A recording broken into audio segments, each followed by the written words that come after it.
여러분 안녕하십니까? 목요일 뉴스나이트 시작합니다. 이재명 대통령이 지난 정부에서 임명된 장관들이 참석한 가운데 첫 국무회의를 주재했습니다. 이 대통령은 국민을 위한 책임 있는 자세를 당부하며 해수부 부산 이전 등 주요 공약의 빠른 이행을 주문했습니다. 김태민 기자의 보도입니다.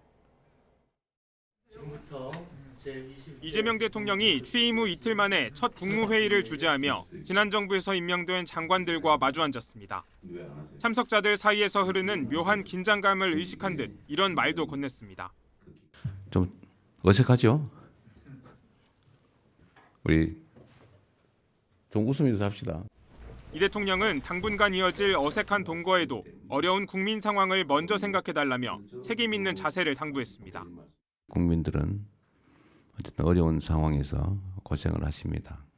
그러니까 최대한 저는 그 시간을 좀 줄이고 싶고, 현재 여러분들이 또 헌법기관으로서 또 법률에 의해서 하실 일들이 또 있지 않습니까? 국정현안 파악을 위한 회의는 경제 분야 보고만 4시간 넘게 이어지며 점심으로 김밥 도시락이 공수되기도 했습니다. 이 대통령은 AI 정책 관련 보고를 받던 중 행정 편의주의에서 벗어나야 한다며 공무원 사회에 뼈있는 말을 남겼습니다. 대선 과정에서 제시한 주요 공약을 빠르게 이행해달라는 주문도 빼놓지 않았습니다. 국토교통부 현안 청취 과정에서 해수부 부산 이전에 빠른 준비를 지시했습니다. 대선 직후 곧바로 출범한 이재명 정부의 인수위 역할을 맡게 될 조직도 구체적인 윤곽이 드러났습니다. 이 대통령의 대표적인 경제참모로 꼽히는 이한주 민주연구원장이 국정기획위원장에 임명돼 인사검증을 제외한 국정과제 전반을 정비할 예정입니다. 이재명 대통령은 이어지는 연휴에도 국정현안 파악을 최우선 과제로 두고 당분간 숨 돌릴 틈 없이 바쁜 일정을 소화할 전망입니다. YTN 김태민입니다.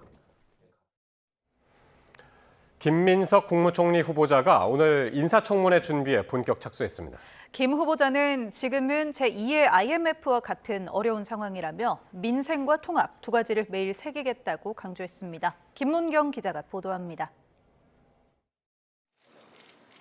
김민석 총리 후보자는 인사청문회 준비를 위한 첫 출근길에서 지금은 제2의 IMF와 같은 어려운 상황이라고 진단했습니다. 그러면서 민생과 통합을 제시했습니다. 제2의 IMF 같은 그런 어려운 상황이기 때문에 민생과 통합 두 가지를 매일매일 새기겠습니다. 이를 위해 인사청문회 준비 기간이더라도 이에 대한 방법을 모색해 나가겠다고 강조했습니다. 이 민생의 위기를 어떻게 극복할 것인가에 대한 국민 여러분과 사회 각계의 말씀을 최대한도로 청해서 듣는 방법을 찾겠습니다. 대통령과 총리의 역할에 대해선 헌법과 법률에 따라서 하는 것이라며 이재명 대통령의 국정 방향에 대해 100%, 200% 마음을 같이 하는 만큼 전력 투구하겠다고 말했습니다. 김민석 후보자에 대한 인사청문 요청서는 다음 주 초 국회로 제출될 걸로 알려졌습니다. 총리 후보자에 대한 청문회 기간은 최대 사흘입니다. 이후 국회 제적위원 과반 출석에 출석위원 과반의 표를 얻어야 인준이 확정되는데 민주당이 과반을 차지하고 있어 변수가 없는 한 임명 동의는 문제가 없을 거라는 전망이 나옵니다. 다만 각 부처를 총괄하는 장관 후보자는 총리의 제청이 필요한데 국회 절차를 기다릴지 관심입니다. 국회 피월 전 장관 후보자를 확정한다면 제청 절차는 현재의 이주호 총리 대행이 역할을 맡을 수도 있습니다. 지난 1990년 김대중 전 대통령의 발탁으로 정계에 입문한 김 후보자는 지난 2022년 대선에선 이 대통령의 선거대책위 전략기획본부장 등을 지냈고 이번 대선에선 상임 선대위원장을 맡았습니다. YTN 김문경입니다.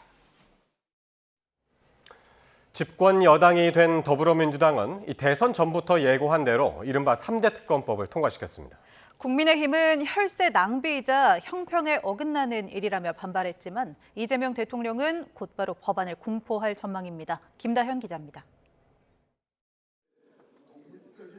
이재명 정부가 출범하고 처음으로 국회를 통과한 주요 법안은 이른바 3대 특검법입니다. 민주당이 대선 전부터 처리를 예고한 내란 특검법과 김건희 여사 특검법, 순직 해병 특검법으로 거대 여당 주도로 무난하게 국회 문턱을 넘었습니다. 가결되었음을 선포합니다. 내란 특검법은 윤석열 전 대통령의 12.3 비상계엄 선포를 둘러싼 범죄 의혹 11가지가 수사 대상입니다. 애초 원안은 파견 검사를 40명까지 임명할 수 있게 했지만 민주당은 본회의에서 60명까지 임명할 수 있도록 수정안을 내 처리했습니다. 수정안은 원안과 대비해 내란 및 그 은폐, 방조 혐의에 대해 철저하고 신속한 수사를 위해 수사 인력을 증원했습니다. 김건희 여사 특검법은 도이치모터스 주가 조작 의혹과 명품 가방 수수 의혹 등 모두 16개 수사 대상을 적시하고 있습니다. 순직 해병 특검법은 지난 2023년 7월 발생한 해병대원 순직 사건 수사 외압과 은폐 의혹 전반을 특검 수사 대상으로 정하고 있습니다. 앞서 내란 특검법은 2차례, 김건희 여사 특검법은 4차례, 순직 해병 특검법은 3차례 국회를 통과했다가 윤석열 정부의 제의 요구, 즉 거부권 행사로 폐기됐습니다. 국민의힘은 특검 법안들이 이재명 정부의 첫 약속인 통합과 거리가 멀 뿐만 아니라 혈세 낭비이고 이 대통령의 방탄 법안과 균형이 맞지 않는다고 반발했습니다. 이재명 대통령은 하던 재판도 멈추고 다른 사람들은 검찰, 경찰, 공수처, 특검 수사까지 연속으로 받으라는 것은 형평에 어긋납니다. 국민의힘 반발에도 불구하고 이재명 대통령이 취임한 만큼 3대 특검법은 그대로 공포되리란 전망입니다. 특검법 공포 뒤엔 특검 후보자 추천과 임명 등 특검 수사 준비 절차가 진행될 것으로 보입니다. YTN 김다현입니다. 민주당이 내란 종식을 제1과제로 내세우며 입법 속도전에 나섰지만 이 107석 소수 야당으로 밀려난 국민의힘은 별다른 힘을 쓸 수가 없는 상황입니다. 여기에 이번에 통과된 3대 특검법을 두고 당내 의견이 엇갈리며 내홍이 재발화될 조짐마저 엿보입니다. 보도에 박정현 기자입니다. 이재명 대통령 당선으로 170석 거대 여당이 된 민주당은 새 정부 1호 처리 법안으로 내란 특검법을 포함한 이른바 3대 특검을 통과시켰습니다. 그간 윤석열 전 대통령의 제2요구, 즉 거부권 행사에 번번이 가로막혔던 법안들이 민주당 집권으로 날개를 달게 된 셈인데 민주당은 본회의에 앞서 열린 의원총회에서도 집권 여당이 할 일은 분명하다며 거듭 내란 세력 단죄와 심판의 의지를 재확인했습니다. 내란의 진상을 낱낱이 규명하고 관련자들을 법의 심판대에 세우는 것부터 시작해야 합니다. 내란 종식과 대한민국 정상화라는 국민의 준엄한 명령을 받들어서 국민의힘은 무더기 특검법이 새 정부에 도움이 될 것 같으냐며 바짝 날을 세웠습니다. 다수당의 횡포라 맹비난하며 민생과는 거리가 먼 정치보복적 법안들을 과연 가장 시급한 법안으로 볼 수 있겠느냐고 반문했습니다. 우리도 여당을 해봤습니다. 돌이켜보건대 대통령 임기 첫날이 가장 힘이 넘치는 날입니다. 가장 국민에게 혜택이 고루 돌아가는 의미 있는 민생 관련 정책과 법안을 펼쳐야 합니다. 결국 국민의힘은 3대 특검법의 부결 당론을 정하고 본회의 표결에 불참하며 항의의 뜻을 나타냈지만 소수 야당으로 전락한 국민의힘으로선 민주당의 강공 드라이브에도 마땅한 대응책이 없는 게 사실입니다.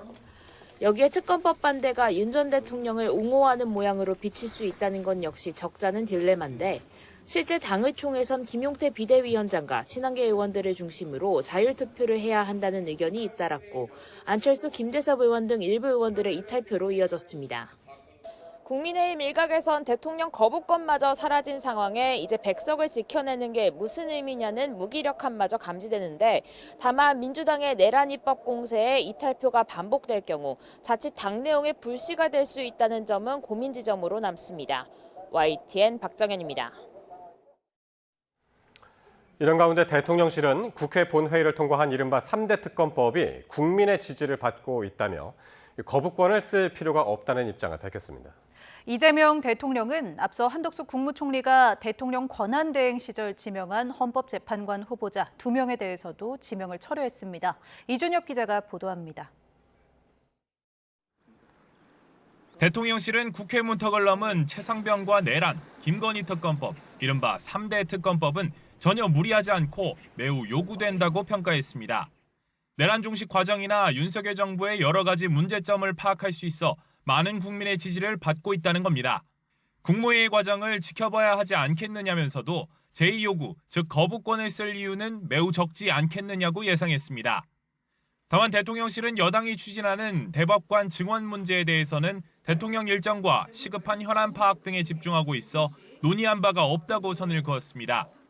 이런 가운데 이재명 대통령은 한덕수 전 국무총리가 대통령 권한대행 시절 지명에 위헌 논란을 빚은 이완규, 함상훈 헌법재판관 후보자 지명을 철회했습니다. 이재명 대통령은 한덕수 전 국무총리가 권한 없이 했던 이완규, 함상훈에 대한 지명을 철회했습니다.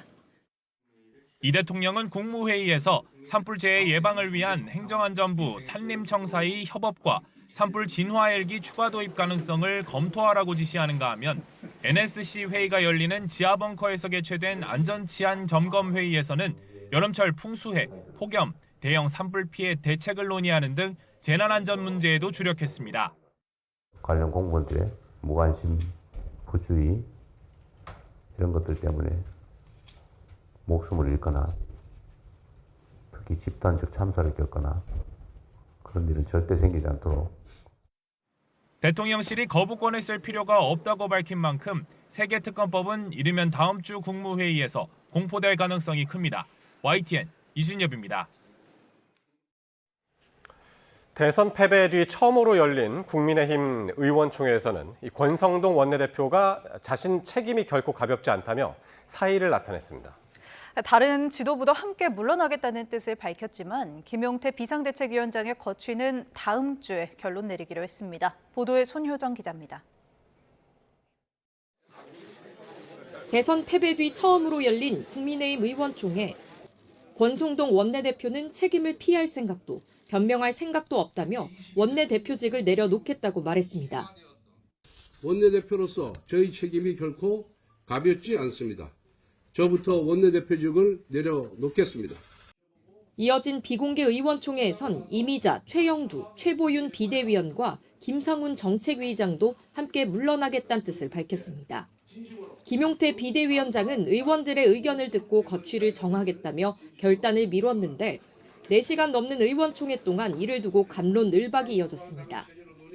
대선 패배 책임을 지고 지도부가 일괄 사퇴해야 한다는 주장이 우세했지만 김 위원장의 임기가 이번 달까지인 만큼 다음 지도부 구성까지 자리를 지켜야 한다는 의견도 만만치 않았습니다. 논의가 공회전하자 오는 9일 다시 의원총회를 열고 최종 결정을 내리기로 했습니다. 의원님들의 의견을 좀 더 들어보고 비대위원장도 거치에 대해서 본인도 생각을 해보시고 그렇게 해서 월요일쯤에 결정하기로 했습니다. 지도부는 일단 비대위를 열고 차기 원내대표 선출 절차에 돌입했습니다. 새로운 비대위를 꾸릴지 아니면 곧바로 전당대회를 열고 지도부 선출 절차를 밟을지 논의가 길어지는 건 결국 당권을 둘러싼 복잡한 셈법 때문입니다. 곧바로 전당대회를 열어야 한다는 친한계와 혁신형 비대위를 먼저 띄워야 한다는 친윤계의 논쟁은 주말을 지나며 격화할 것으로 보입니다. YTN 손효정입니다. 국민의힘 대선 후보였던 김문수 전 장관이 당 대표직에 아무 욕심이 없다고 말했습니다. 당권 도전 가능성이 거론되는 김 전 장관은 대선 캠프 해단식에서 지금은 자리 다툼할 때가 아니라며 이같이 강조했습니다. 이어 여당이 내란 특검법 등을 통과시킨 만큼 국민의힘도 내란 세력으로 규정할 거라며 당분간 당이 해산 위기에 있는데 지금 앉아서 당대표를 누가 하느냐로 싸우면 되겠느냐고 지적했습니다. 국민의힘 박수민 의원은 계엄은 명백히 잘못된 일이고 정치는 정치로 풀어야 한다는 헌법재판소 판결은 옳다며 대국민 반성문을 발표했습니다. 박 의원은 원내 대변인직 사퇴 뒤 국회 본청 앞에서 12월 3일 이후 혼란스러웠던 6개월간 충분한 반성과 사과를 하지 못했다며 이같이 밝혔습니다. 이어 탄핵 과정에 졸속이 파국을 가져왔고 근저엔 당내 분열이란 내재적 결함이 있었다며 결국 탄핵 반대당과 계엄 옹호당이라는 낙인까지 스스로 찍게 됐고 대선 패배까지 작용했다 지적했습니다. 또 일련의 사안에 죄송하다고 울먹이며 모든 사과와 반성의 첫 움직임은 쇄신과 재창당 운동이라며 자신을 시작으로 국민의힘 의원들이 릴레이를 할 수 있도록 지명하겠다고 예고했습니다. 집권 여당이 된 더불어민주당에서 이재명 정부와 손발을 맞출 새 원내 지도부가 어떻게 구성될지에도 관심이 집중되고 있습니다. 오는 13일 새 원내대표 선출을 앞두고 친명계 인사들의 경쟁이 치열할 것으로 예상됩니다. 보도에 황보혜경 기자입니다. 지난해 5월 선출된 박찬대 원내대표의 임기가 오는 13일에 끝납니다. 이에 따라 민주당은 새 원내대표 선거를 공고하고 후보 등록 절차에 들어갔습니다. 권리당원 온라인 투표는 12일부터 이틀 동안, 국회의원 투표는 13일에 치러집니다. 특히 이번 경선은 지난해 당규 개정에 따라 처음으로 권리당원 표심 20%가 반영됩니다. 당의 중심은 당원이란 기조 아래 당원들의 목소리를 적극 반영하겠다는 의지로 풀이됩니다. 단독 출마에 당선된 박찬대 원내대표 때와 달리 이번엔 여러 후보 간 경쟁이 예상되는데 현재까지 4선 사용교 의원과 3선 김병기 의원이 출마를 공식 선언했습니다. 이재명 정부의 성공을 위한 입법, 정책, 예산 확보 등의 모든 역량을 쏟아붓는 심부름꾼 원내대표가 되겠습니다. 최고의 당정 관계를 만들어 국정 과제가 원활히 수행될 수 있도록 최선을 다하겠습니다. 이 밖에도 김성환, 조승래, 한병도 의원 등 3선 의원들이 후보군으로 거론됩니다. 이번에 당 선대위에서 주요 직책을 맡은 인사들로 대부분 친이재명계로 분류됩니다. 민주당은 후임 당대표 선출 작업에도 착수했습니다. 전당대회 준비위원장에 4선 이춘석 의원을 임명한 가운데 당초 예상했던 8월보다 일정이 앞당겨질 거란 관측도 나옵니다. 민주당은 당정 소통 채널을 신속히 구축해 이재명 정부의 국정 운영을 적극 뒷받침하겠다는 방침입니다. 집권 초반 개혁 입법 드라이브를 이끌어가야 하는 만큼 당대표와 원내대표, 이른바 투톱 모두 친명계로 꾸려질 거란 전망엔 큰 이견은 없습니다. YTN 황보혜경입니다. 더불어민주당이 차기 당대표 선거에서 과반 득표자가 없는 경우 결선 투표제를 도입하는 방안을 추진합니다. 민주당 조승래 수석대변인은 비공개 최고위원 회의 뒤 기자들과 만나 이 같은 내용의 당헌 당규 개정 사항을 논의했다고 밝혔습니다. 또 중앙위원 100%로 선출하는 최고위원 보궐선거도 중앙위원 50%, 권리당원 50%로 합산해 선출하는 방식을 추진한다고 전했습니다. 민주당은 오는 9일 당무위원회, 13일 중앙위원회를 열어 당헌 개정 사항을 의결할 예정입니다.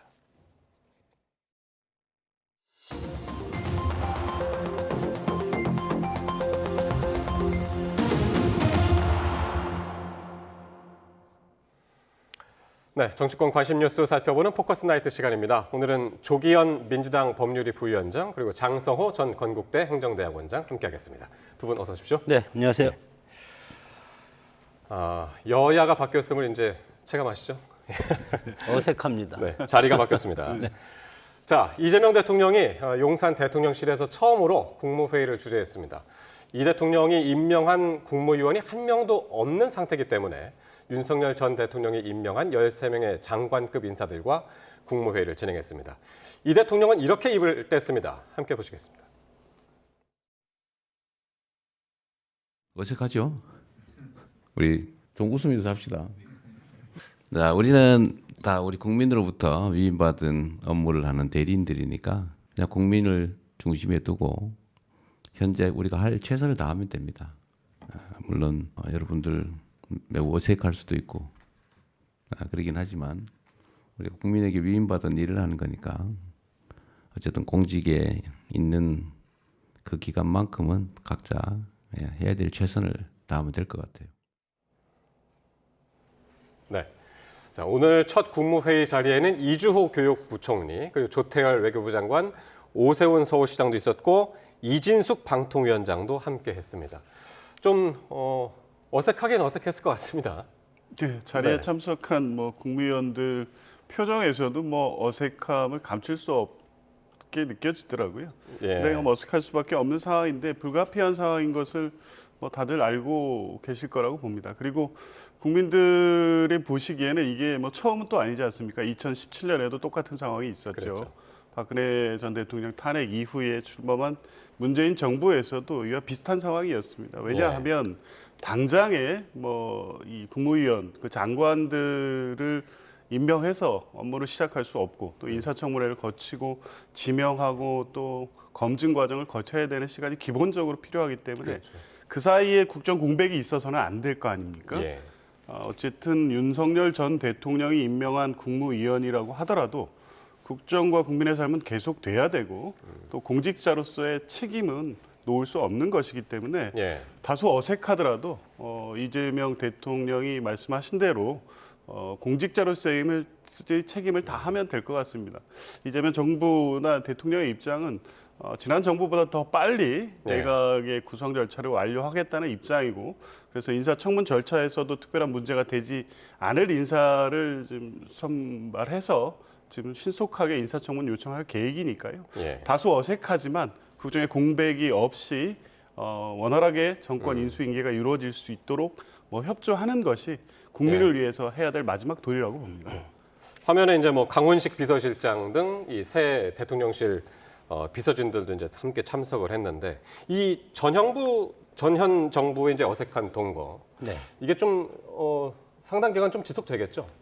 뭐 지난번에도 박근혜 전 대통령이 탄핵당한 이후에도 마찬가지로 이런 어색한 그런 동거 어색하다고 지금 대통령께서 그렇게 말씀을 하셨는데, 본인이 민주당이 야당일 때 윤석열 정부를 겨냥해서 상당히 줄탄핵을 하지 않았습니까? 이 장관 중에도 탄핵한 분이 탄핵당했다가 기각돼서 다시 온 분이 있는지는 모르겠지만 지금 정원이 지금 13명밖에 안 됩니다. 그래서 줄탄핵을 더해서 만약에 10명 이하로 떨어뜨렸다면, 그러면 국무회에서 법안 심의를 할 때 11명 이상이야만 되는데 지금 13명입니다. 그래서 만일 민주당에서 걱정하는 것이 설마 여기서 3명이 회의에 안 나오면, 이번에 오늘 3특검법 통과시키지 않았습니까?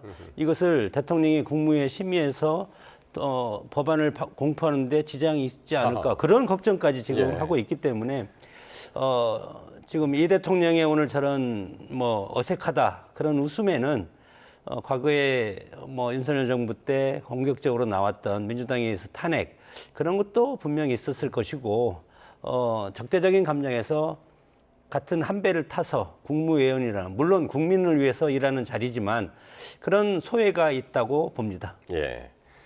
오늘 한 4시간 동안 이야기를 했다고 그래요.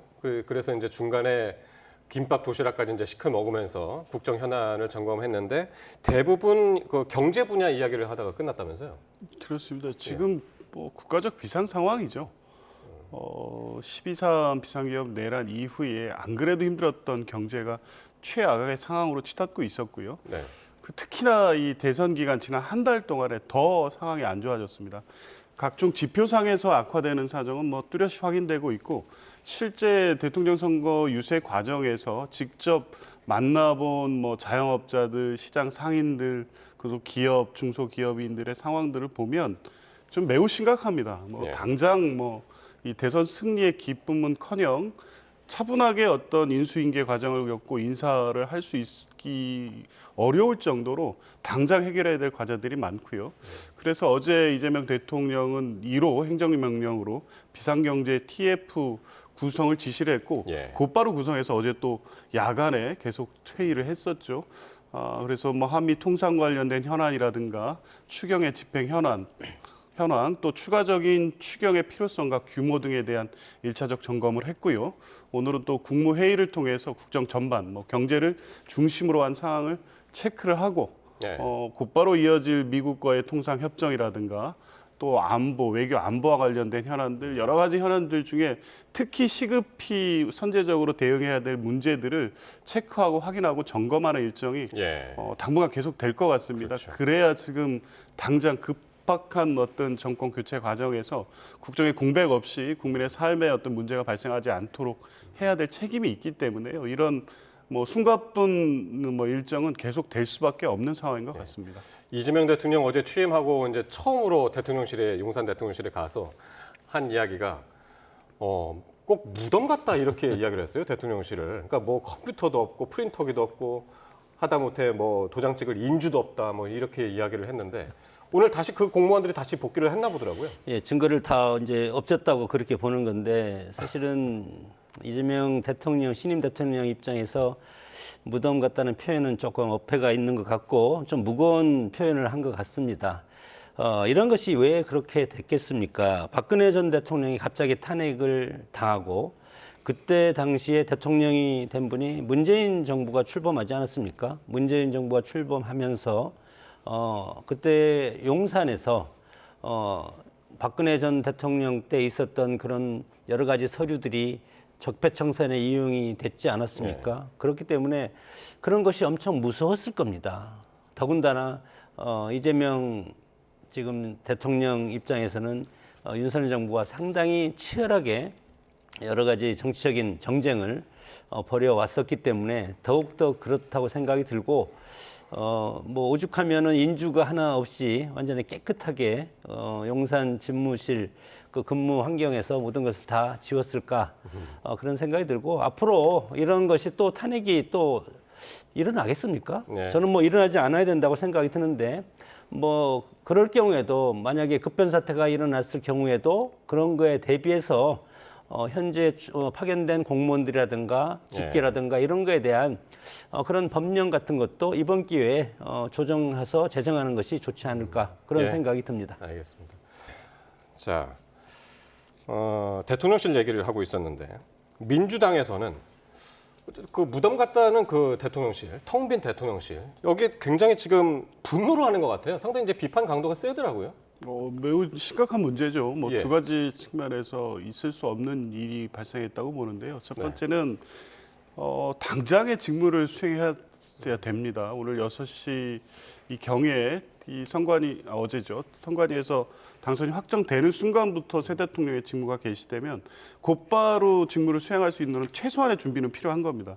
그래서 아침에 그게 확정된 다음에 이 캠프 관계자 대통령의 이 참모로 구성되고 있는 과정에 있으니까 몇 분이 이제 가서 상황을 확인하려고 갔더니 정말 아침에 아무것도 없더라는 겁니다. 그리고 그 시간대 어디 연락을 통해서 최소한 어떤 준비할 수 있는 이조차도 이제 확인도 안 되는 상황이었고 대통령께서 갔을 때조차도 대통령 직무실에서 이제 아무것도 없는 상황이었던 거죠.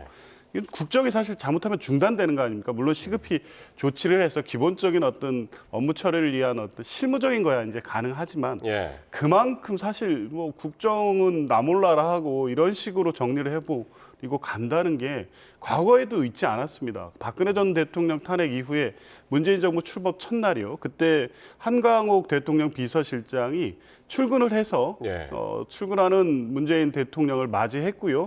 최소한의 인수인계를 위한 보고를 받고 안내도 하고 아마 그랬었을 겁니다. 그러니까 이렇게 뭐 볼펜 하나, 인주 하나 없는 상황은 뭐 있을 수 없는 일이고 박근혜 정부 같이 전례 없던 첫 그 대통령 탄핵 상황에서도 그 정부의 대통령 참모진은 마지막까지 남아서 최소한의 도의적, 정치적 책임을 다 했던 거죠. 그래서 민주당에서 이번에 명백한 새 정부 출범 방해 행위다. 그러면서 이걸 누가 지시를 내렸는지 반드시 책임을 묻겠다고 했는데. 예, 그렇죠. 그거. 법적으로 책임을 물을 수 있나요? 이게? 이제 그래서 두 번째 얘기인데요. 이거는 이게 특별히 그 2017년과 비교해서도 이번 경우에는 이 비상계엄, 내란과 관련된 일들이 대통령실 주변에서 이루어지지 않았겠습니까? 그 이전에도 이 관련돼서 경찰이나 검찰 또 공수처가 대통령실이나 관저에 대한 압수수색 영장을 요청할 때마다 검찰이 이 압수수색 영장을 반려하면서 실제 증거 확보가 안 되고 있는 상황이 계속되고 있었습니다.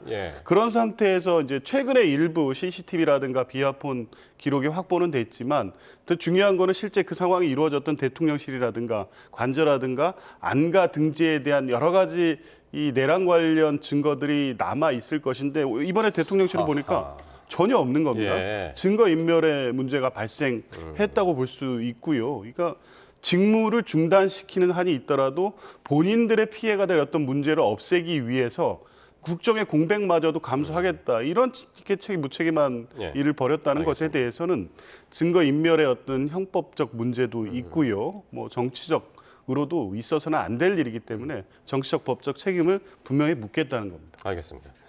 자, 이런 가운데 오늘 이재명 대통령이 국정기획위원회 구성을 지시하고요.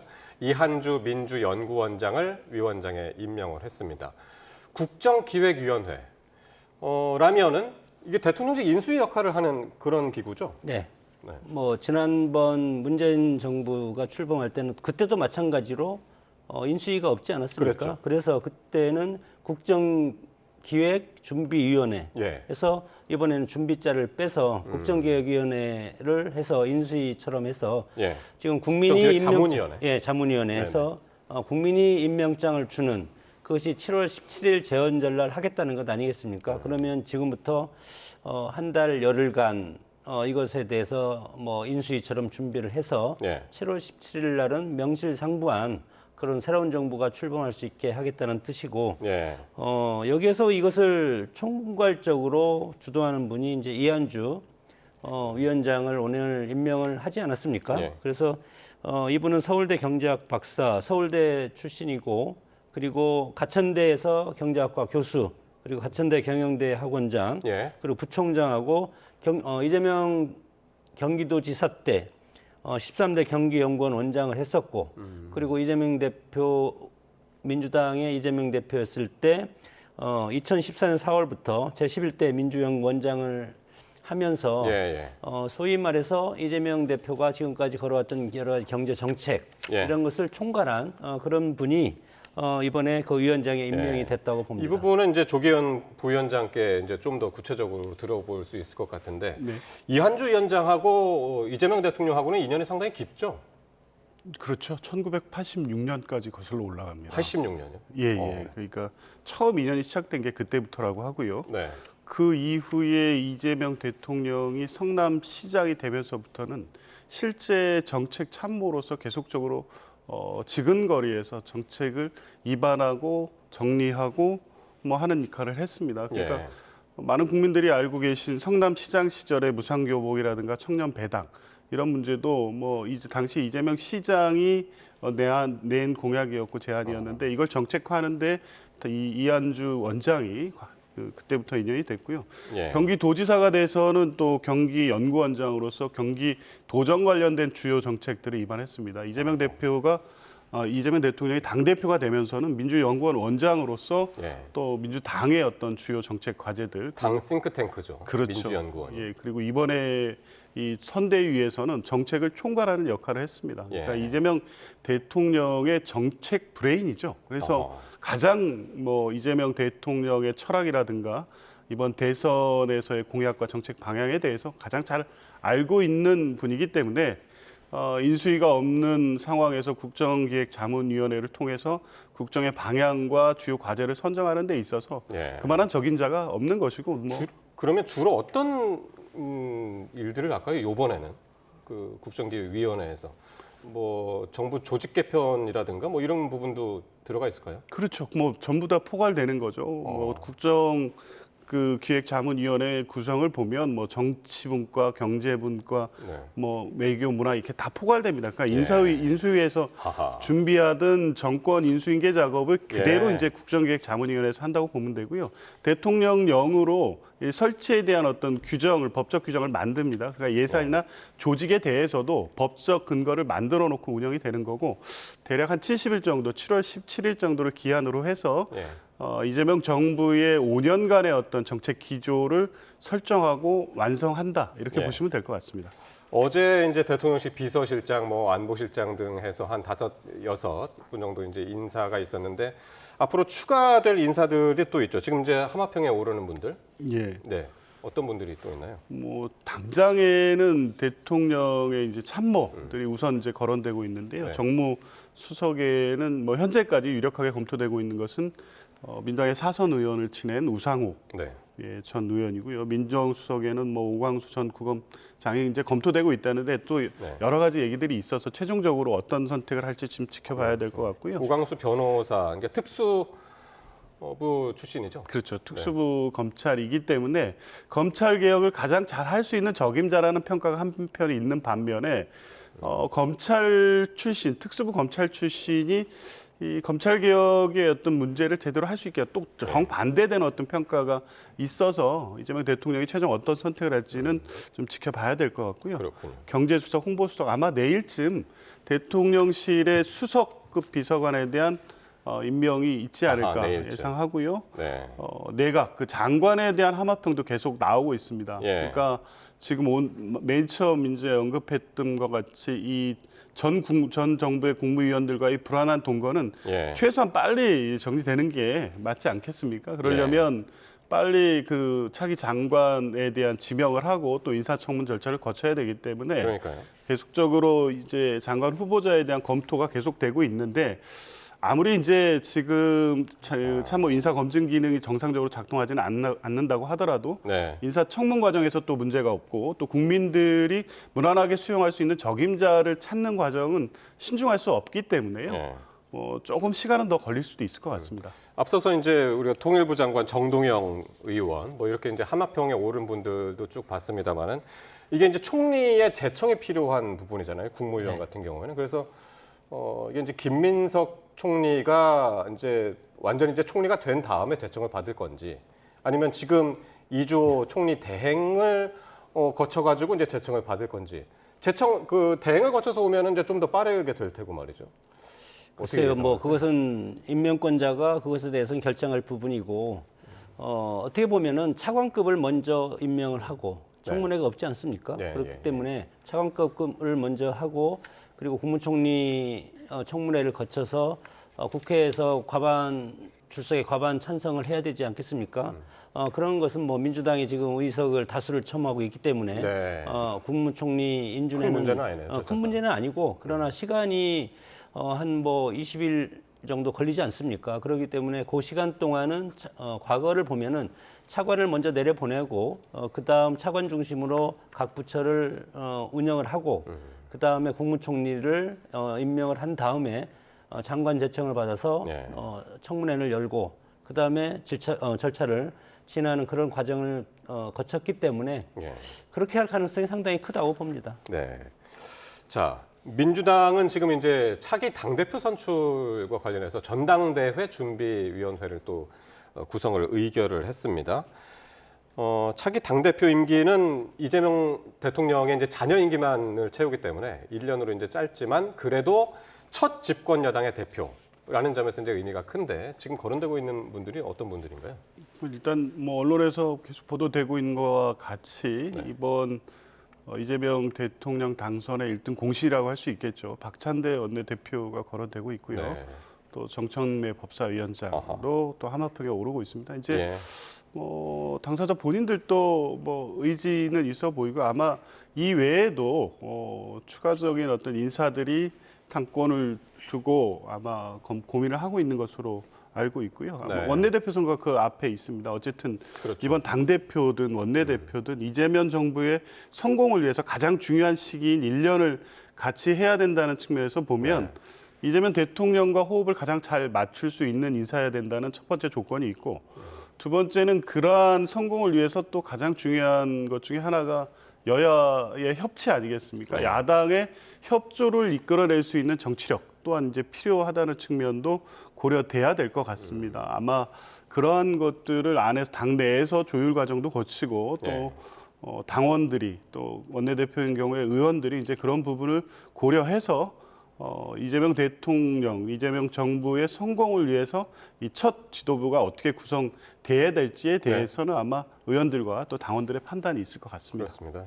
지금 민주당 전당대회는 이렇게 해서 뭐 대표가 뽑히기까지는 좀 시간이 걸리잖아요, 그죠? 뭐 7월 얘기도 나오고 8월 얘기도 나오고 하는데 말씀하신 대로 원내대표는 바로 다음 주에 선출이 됩니다. 뭐 4선의 서영교, 3선의 뭐 김병기 의원이 이제 일단은 이제 출마 선언을 했고 그 부분은 이제 다음 주에 또 이제 핵심 의제가 또 우리 이슈가 될 수 있을 것 같습니다. 자, 국민의힘 얘기로 가볼 텐데요. 대선에서 패배한 국민의힘에서는 이제 오늘 비대위원들이 일과의 사의를 표명을 했습니다. 권성동 원내대표와 조경태 의원의 발언 들어보시겠습니다. 원내대표로서 저희 책임이 결코 가볍지 않습니다. 그 책임을 회피할 생각도 그리고 변명할 생각도 없습니다. 보수의 재건을 위해 백지에서 새롭게 논의해야 합니다. 저부터 원내대표직을 내려놓겠습니다. 권성동 원내대표 사퇴는 만시지탄이지만 저는 그런 순리라고 생각하고 지도부 총사퇴가 가장 깔끔한 그런 어떤 모습이고요. 하루빨리 원내대표를 선출하고 한 달에서 2달 안에 새로운 지도부를 구성하는 조기 전당대회를 해야 된다고 생각합니다. 예, 지금 보신 대로 권성동 원내대표가 먼저 사의를 밝혔고요. 공개 의총에서. 그리고 비공개 의총에서 김상훈 정책위의장, 최형두 비대위원 등 비대위원들이 일괄 사의를 표명을 했습니다. 그런데 정작 김용태 비대위원장은 오늘 사퇴하지 않았습니다. 네. 예, 어떤 스토리가 있었습니까, 오늘? 김용태 비대위원장 입장에서는 여러 가지 고민이 할 사항이 상당히 많다고 생각이 듭니다. 예. 왜냐하면 지금 권성동 원내대표가 사퇴를 했지만 후임 원내대표가 선출될 때까지는 현 원내대표입니다. 그렇기 때문에 만약 오늘 사의를 표명했는데도 사의를 표명했음에도 불구하고 계속 원내대표. 왜냐하면 후임 원내대표가 뽑힐 때까지는 원내대표가 있어야 되지 않겠습니까? 예. 사의를 표명한 것이지 후임 원내대표가 언제 뽑힐지는 모르지만 그때까지 권성동 원내대표가 권한이 있습니다. 만약에 지금 김용태 비대위원장이 사퇴를 한다면 그 사퇴를 하면 비대위원장 대행을 권성동 원내대표가 할 수밖에 없다. 그런 차원이기 때문에 김용태 비대위원장이 지금 고민을 하는 부분은 만약에 내가 사퇴를 하면 그러면 권성동 비대위원장이 사퇴를 하지만 차기 원내대표를 선출하기 전까지 권성동 원내대표가 차기 비대위원장을 선출할 수가 있는 겁니다. 지명을 할 수가 있군요. 지명을 할 수가 있는 거기 때문에 그러면 이제 당원 단계에 따라서 여러 가지 당원들한테 투표를 해서 결정하지 않습니까? ARS 투표를 통해서 결정할 텐데 그런 문제가 있기 때문에 김용태 비대위원장 입장에서는 바로 결단을 하지 않고 일단은 이번 주말에 숙고를 하고 다음 주 월요일에 이거에 대해서 어떻게 또 할 건지 의원총회를 열고 의원총회를 열어서 본인의 생각을 아마 생각을 밝힐 텐데 김용태 비대위원장 입장에서는 제가 아직은 결정된 건 아니지만 원내대표를 일단 선출을 하고 그 다음에 비대위원장을 사퇴를 하고 그렇기 위해서는 지도체제 문제를 결정을 해야 됩니다. 비대위원 체제로 갈 것인지 아니면 이것에 대해서 전당대회를 열어서 새로운 당대표를 뽑을 것인지 그거에 대해서 결정까지 해야 되기 때문에 그런 고민이 이번 주말까지 있을 가능성이 크다고 봅니다. 그러니까 권성동 원내대표가 사의를 표명했긴 했지만 또 다른 이제 차기 원내대표가 선출되기 전까지는 원내대표를 계속 유지하기 때문에 그럼 당연합니다. 비대위원장 지명권도 원내대표한테 있고 그래서 김용태 비대위원장이 사퇴를 하게 되면은 권성동 원내대표가 본인이 대행을 하든 다른 비대위원장을 당연히 대행을 하게 되고 여기에서 권성동 원내대표가 비대위원장을 모셔와서 이분을 비대위원장으로 하겠다. 의원총회에서 통과시키면 되니까 그리고 이제 ARS로 당원들한테 의견을 묻는 거 아닙니까? 그렇게 되는데 그런 부분까지 지금 고민을 하고 있다고 복잡하군요, 이게. 근데 이제 차기 지도부 선출, 그러니까 당권을 둘러싸고 이제 계속 친한계하고 친윤계하고 충돌하는 양상인데 지금 조금 전에 말씀하신 대로 이게 전당대회를 열자라고 하는 측이 이제 친한계고 전당대회까지는 필요 없고 당장 이제 다음 전당대회까지 혁신형 비대위를 만들자. 이게 이제 친윤계의 주장이라면서요. 국민의힘 입장에서는 이번 대선에 패배도 했고 그리고 지난 후보 교체 과정 김문수 후보를 뽑아놓고 한밤에 그 쿠데타처럼 후보를 교체하는 그런 정당사에 있을 수 없는 그런 폭력을 행사하지 않았습니까? 그렇기 때문에 이 국민의힘의 어떤 보수 정당의 모든 것을 저는 혁신을 해야 된다고 생각이 듭니다. 그래서 그 혁신의 방법이 뭐냐? 비대위원장이냐? 아니면 전당대회에서 당대표를 뽑냐? 그런데 오늘 김문수 후보도 이것에 대해서 당의 어떤 해단식에서 말씀을 하셨지만 이런 자리가 중요한 것이 아니고 국민과 당원들한테 실망감 준 것을 우리가 어떻게 할 것이고 첫째는 두 번째는 지금 이재명 대통령 시대가 열리지 않았습니까? 그러면 여기에 우리가 지금 특검도 오늘 3특검도 통과시키고 여러 가지 국민의힘이 어떻게 보면 위헌정당으로 갈 수가 있는 내란특검 같은 걸 통해서 그런 위기를 국민의힘이 지금 절실하게 느껴야 되는데 친한계라든가 친윤계 일부 누가 그런지는 모르지만 조기 전대를 열어서 대표를 뽑고 대표가 그렇게 중요합니까?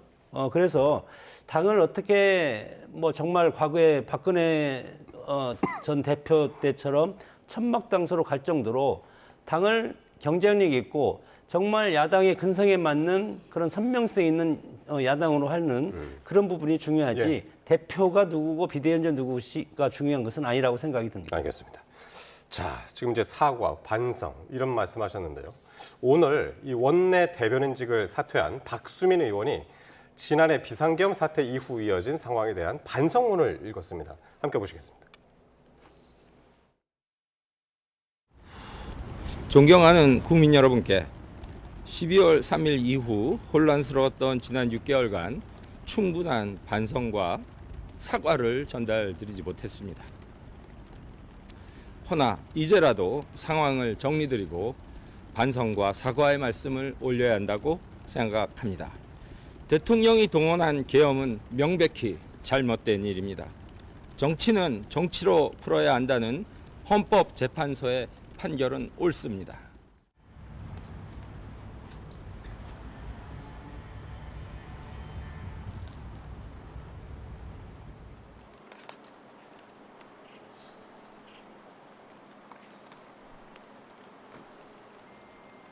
자, 박수민 의원 울먹이면서 이게 저희가 짧게 보여드렸지만 10분짜리 반성문을 읽었고요. 마지막에 큰절을 하면서 약간 이제 석고대죄의 분위기가 읽히는데 계엄은 명백한 잘못이다. 그 반성의 첫 움직임이 쇄신과 재창당 운동이다. 이렇게 얘기했습니다. 부위원장께서는 먼저 어떻게 들으셨는지요? 글쎄요. 네. 이제는 진심이 조금 느껴지는 것 같네요. 예. 12.3 비상계엄 내란 이후에 이 사과나 반성이라는 표현이 국민의힘 내부에서 등장하긴 했지만 또 실질적으로는 윤석열 전 대통령의 탄핵을 반대하고 윤석열 대통령에 대한 어떤 체포, 구속을 막기 위해서 의원들이 몸으로 막고 나선 상황들이 계속 반복되고 있었습니다. 예. 그러니까 이 계엄이 잘못됐다고 말로는 사과를 하지만 사과를 안 했다고 인정할 수밖에 없는 거죠. 근데 적어도 이렇게 진정한 사과의 반성의 모습이 아무리 늦어도 4월 4일에는 있었어야죠. 예, 너무 그때, 늦었다. 예, 그때 지금 박수민 의원인가요? 이분 얘기하는 이 헌법재판소의 인용 그날 결정에 12.3 비상계엄이 얼마나 반헌법적인지 국민의 신임을 배반했는지에 대해서 구절구절 정말 날카롭게 짚었고요. 국민들이 100% 공감할 만한 내용의 파면 결정이 있었습니다. 그러면 그때 진심으로 국민에게 엎드려 사죄하고 반성을 하고 보수의 혁신과 개혁을 얘기하면서 이번 대선에 임했다면 그래도 이제 대선 승리는 어려웠겠지만 보수 세력 또 국민의힘의 미래에 약간의 기대를 걸 수 있겠다는 정도가 남아있을 수 있겠지만 사실은 지금 국민의힘에 어떤 기대를 갖기 어렵습니다. 물론 이 국민의힘을 지지해왔던 분들이 여전히 많은 분들이 김문수 후보를 지지를 하긴 했지만 그것이 지금의 국민의힘의 모습을 지지하는 건 아니라고 봅니다. 그럼에도 불구하고 조금 전에 아까 얘기했던 것 같이 지도부가 보이는 모습은 대선 패배한 정당의 모습이 아닙니다.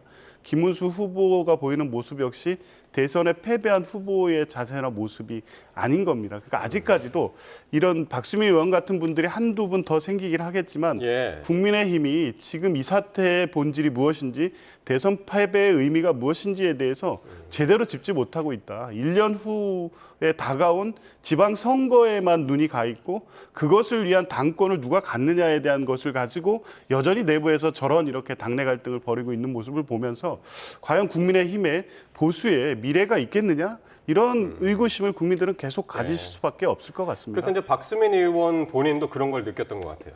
초선이잖아요, 박수민 의원.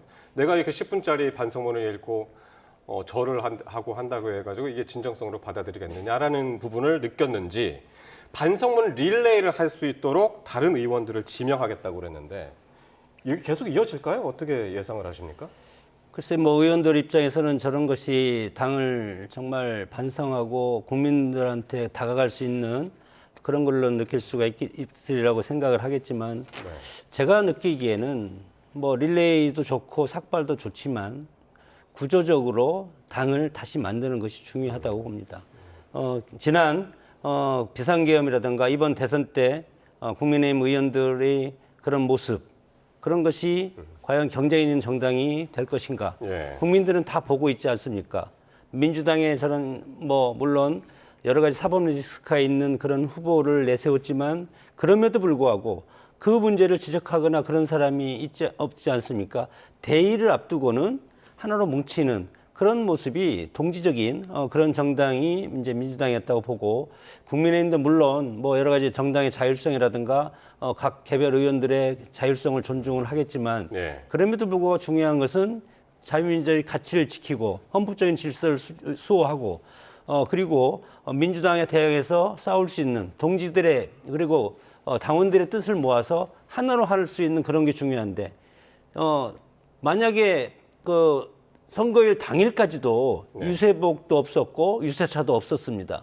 이런 정당이 과연 경쟁력이 있다고 보겠습니까? 그렇기 때문에 당원들이 상당히 실망을 해서 많이 이탈을 했고 그런 것을 김문수 후보가 경선 TK, PK라든가 이런 지역을 4번, 5번 가서 읍소를 해서 지금 보면은 전체적인 득표를 보면은 5대5 정도 되지 않습니까?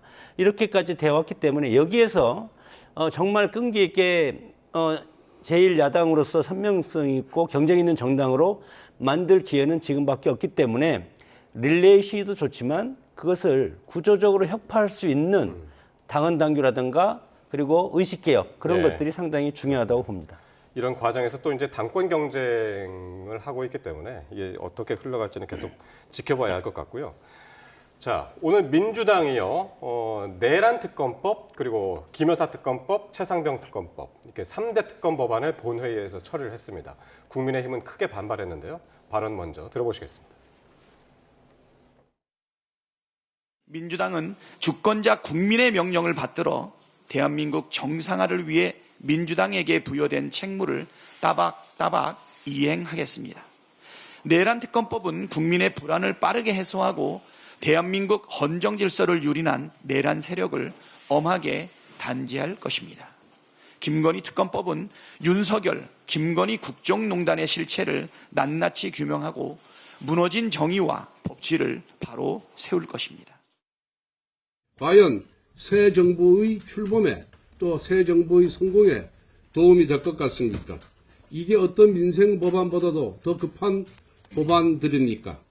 우리도 여당을 해봤습니다. 돌이켜보건대 대통령 임기 첫날이 가장 힘이 넘치는 날입니다. 가장 힘이 있을 때 가장 국민에게 혜택이 고루 돌아가는 의미 있는 민생 관련 정책과 법안을 펼쳐야 합니다. 자, 국민의힘의 이런 반발에도 이 3대 특검법 그리고 검사 징계법 오늘 본회의를 통과했습니다. 이재명 대통령이 거부권을 행사할 일은 없고요. 곧바로 이제 공포를 하겠죠. 그렇습니다. 곧 바로 공포하지 않을까 예상해 봅니다. 진작에 통과됐어야 되는 법입니다. 이미 김건희 특검법 같은 경우에는 4차례나 거부권이 행사됐고요. 최혜병, 수직해병 특검법 같은 경우에는 3차례 거부권이 행사됐습니다. 내란 특검법도 2번이나 거부권이 행사됐습니다. 거부권이 이렇게 남발된 정권이 있었습니까? 그리고 특히 이 3대 특검법에서 수사 대상인 사건들 경우에는 국민들이 반드시 특검을 통해서라도 진상을 규명하라는 요구가 매우 높았던 이 건들입니다. 그래서 국회에서 다수가 찬성해서 의결해서 통과시켰음에도 불구하고 정권 차원에서 이 법안 발의를 막았고 대통령이 탄핵으로 거리된 이후에는 권한대행의 한덕수 대행이 탄핵된 이후엔 권한대행인 또 최상목 권한대행이 계속적으로 거부권을 행사했습니다. 헌법상 거부권은 대통령의 고유 권한이긴 하지만 내재적 한계가 있습니다. 이렇게 본인과 관련되거나 본인의 정치 세력과 관련된 법안에 대해서는 행사되지 말아야 된다는 한계가 분명함에도 불구하고 지난 정권에서 이 거부권을 남발함으로써 국민적 요구가 좌초되고 있었던 것이죠. 당연히 지금이라도 정권이 바뀐 시점에서 국민적 의혹이 있는, 특히 45년 만에 대한민국에서 상상도 못한 비상계엄, 내란 사태가 발발했습니다. 이것은 하나에서 10가지 관련된 모든 그 혐의 사실에 대해서 낱낱이 밝히고 그 책임을 물어서 다시는 어떤 정치 세력도 이러한 무모한 어떤 반헌법적 행위에 생각하지도 못할 정도로 만들기 위해서는 제도 정비도 중요하지만 그 사태의 진상 규명, 가담한 자들에 대한 어떤 사법적 책임이 분명한 것이고요. 김건희 씨 특검법도 마찬가지입니다. 국정농단 아닙니까? 이런 부분을 제대로 규명해야 되는데 검찰이 지금까지 보인 태도를 보면 이 중립성, 공정성에 심각한 문제 제기가 돼 왔기 때문에 특검의 필요성은 당연하고요. 그런 그 국민적 요구를 뒤늦게나마 실현하게 된 것이다. 이렇게 봐야 될 것 같습니다. 국민의힘이 이렇게 이제 반발을 하면서 대부분 이제 본회의장에서 퇴장을 하면서 불참을 했고, 표결 불참을 했는데 이탈표가 나오긴 했습니다. 몇 명이 남긴 남았던 거죠, 그러면? 예, 지난번 민주당이 야당일 때 그때 특검 통과시킬 때 제2호건에서 다시 통과시킬 때 그때 남았던 조경태, 안철수, 김혜지, 한지아, 김재섭 의원 이 정도입니다. 똑같습니다. 그렇기 때문에 국민의힘은 변함이 없는데 왜 국민의힘이 그럼 그동안 대통령이나 대통령 권한 대행한테 이것의 거부권을 요청을 했냐. 특검이라는 것은 검찰이 충분히 수사를 하고 그리고 여당과 야당이 합의를 해야 되는데 민주당 일방적인 그런 특검이고 특검조차도 만약에 내란 특검이라면 죄송합니다. 그 윤석열 대통령이 속한 그런 정당이라든가 정당이면 국민의힘이 포함됩니다. 그러나 윤석열 대통령이 이미 지금 탈당을 하지 않았습니까? 그때 당시는 소속이었지만 그러면 국민의힘과 오늘 최소한도 이거에 대해서는 협의를 했어야 되는데 지금도 마찬가지로 민주당 일방으로 통과시켰고 내란 특검이라는 것은 국민의힘도 내란 세력이라고 공공연히 얘기했고 민주당이 지명한 특검이 국민의힘까지 특검으로 조사를 할 수 있는 이런 거기 때문에 특검 대상이 너무 광범위하다. 너무 광범위하고 지금 민주당이라든가 이재명 후보가 대선 유세 때 뭐라고 그랬냐면 국힘도 내란 세력 뭐 이런 식으로 민주당에서 많이 공격을 하지 않았습니까? 그렇게 되면 그 후에는 어떤 전략이 있을까? 그것은 정당을 해산시킨다고 할 겁니다. 내란에 지금 여기에 국민의힘이 관련이 돼 있기 때문에 위헌정당 심판을 헌재에서 판단해서 그런 상황에서 국민의힘이 이거에 대해서 찬성할 수가 있겠습니까? 그리고 이제 1년 뒤에 뭐 선거, 지방선거도 있고 그때까지 끌고 갈 가능성이 크지 않습니까? 여러 가지 계속 특검을 발의해서 특검 한 건당 민주당이 추산한 게 155억인데 그럼 앞으로 이런 국민의 혈세를 여기에 쓸 것인가? 민주당이 명실상부하게 정권을 잡았으면 이제 검찰권을 행사하면 됩니다. 그런데 그것과 별개로 이렇게 한다는 것은 이재명 후보가 당선돼서 제1번이 내란 극복이라고 선언을 했습니다. 마지막에는 통합입니다. 그렇기 때문에 내란 극복의 주체가 과연 지난 문재인 정권 때 했던 적폐청산 이거보다 훨씬 더 강도가 크게 가지 않을까 생각이 듭니다. 자, 이제 남은 관심 법안이 이제 3대 특검법 오늘 통과가 됐고요. 이제 공직선거법, 형사소송법 개정안인데 이게 모두 이제 이재명 대통령하고 또 연관된 법들이라 민주당으로서는 이제 좀 부담스러울 텐데 여기에 대한 지금 계획은 어떻게 되고 있습니까? 뭐 예정대로 추진한다는 기본 원칙은 변하지 않았습니다. 다만 시급하게 오늘 처리된 3대 특검법이 우선적인 과제였으니까 처리를 한 거고요. 그 형사소송법이나 법원조직법하고 공직선거법은 뭐 이재명 대통령과 직접 관련성이 있는 것은 부인할 수 없습니다만 이건 헌법 84조의 문제에 대한 불필요한 논란을 대법원이 자초했기 때문에 추진할 수밖에 없는 법입니다. 대법원이 이번에 공직선거법이 대법원 판단에 있어서 이게 헌법 84조를 엄격하게 적용한다면 절차에 따라 진행하면서 헌법 84조의 대통령 불소추 특권은 기소뿐만 아니라 공판 절차의 정지라는 헌법학자 대부분의 해석론에 따라서 그 입장을 표명함으로써 이런 정치적 혼란을 최소화시켜야 되는데 전례 없는 재판 절차 진행으로 사실상 정치에 관여하고 국민의 선택권을 배제하는 방식으로 이재명 당시 후보의 후보 자격을 박탈하거나 아니면 선거에 영향을 미치려는 의도를 분명히 내보였습니다. 지금 이 상황에서 국민의힘은 지금 이재명 대통령과 관련된 이 재판이 또 계속 되어야 된다고 합니다. 그러면 당장 위기 수습을 위해서 하루 한시가 급한 상황에서 이재명 대통령이 계속 재판받으러 가야 되고 이번에 파기환송된 공직선거법이 6월 중에 신속하게 진행돼서 만약에 그 원심 결정대로 나올 경우에 그러면 대통령 자격을 상실시키라는 얘기입니까? 그게 6월 중순이죠. 그렇습니다. 6월 18일인가로 18일. 예정이 돼 있는데요. 예, 그 헌법 84조의 해석상 공판 절차의 정지는 당연한 것임에도 불구하고 이 불필요한 논란을 대법원이 그리고 국민의힘이 계속 이 문제를 발생시키고 있기 때문에 입법적 확인을 통해서 보완하지 않을 수 없는 상황이기 때문입니다. 그래서 추진하겠다는 기본 입장에 변화가 없고 추진 시기도 굳이 이 시기를 조율하고 있는 상황은 아닙니다. 예. 시간이 많이 지나가지고 근데 짧게 뭐 말씀하실 게 있나요? 예, 이것을 이제 소위 말해서 대통령 되기 전에 방탄법이라고 국민의힘에서 상당히 주장하지 않았습니까? 형사소송법, 공직선거법 개정안. 뭐 방금 말씀하셨지만 진행 중인 형사 재판을 대통령이 당선되면 정지한다. 지금 그런데 헌법 84조에 보면 이것은 재직 중 대통령의 재직 중에 있었던 그런 사안에 대해서는 뭐 소추할 수 없다. 그렇게 이제 돼 있지 않습니까? 대법원 판례에도. 그래서 이것을 이렇게 뭐 방탄법처럼 그렇게 하면 국민의힘을 비롯한 보수 지형에서 상당히 정의 강도가 상당히 커져서 소위 말해서 새로운 정부가 출범하면 성공을 해야 되지 않겠습니까? 국민을 위해서. 그런데 그런 허니문 기간도 이 문제로 인해서 혹시 정말 격하게 저항을 할 단초를 제공하기 때문에 이 직전에 선거 그 직전까지 다시 돌아가 보면 여당과 야당이 치열하게 격돌하는 그런 장면을 우리가 볼 수밖에 없을 것 같다. 그렇게 우려를 합니다. 알겠습니다. 자, 여기까지 듣겠습니다. 지금까지 조기현 민주당 법률위 부위원장 그리고 장성호 전 건국대 행정대학원장과 함께했습니다. 고맙습니다.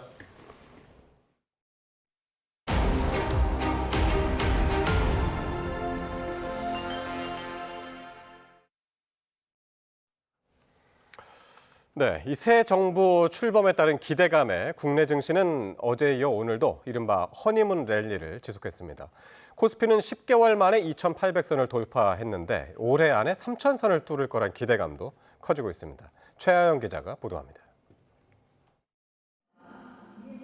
2,790선의 문을 연 코스피가 장 초반부터 강세를 보이며 단숨에 2,810선에 안착했습니다. 코스피가 2,800선을 돌파한 건 지난해 7월 18일 이후 10개월여 만으로 장중 한때 2,830선까지 찍었습니다. 새 정부 출범 이틀째에도 국내 증시는 이른바 허니문 랠리를 이어갔습니다. 정치적 불확실성이 거치고 자본시장 활성화 정책에 대한 기대감에 외국인과 기관은 연일 쌍끌이 매수에 나섰습니다.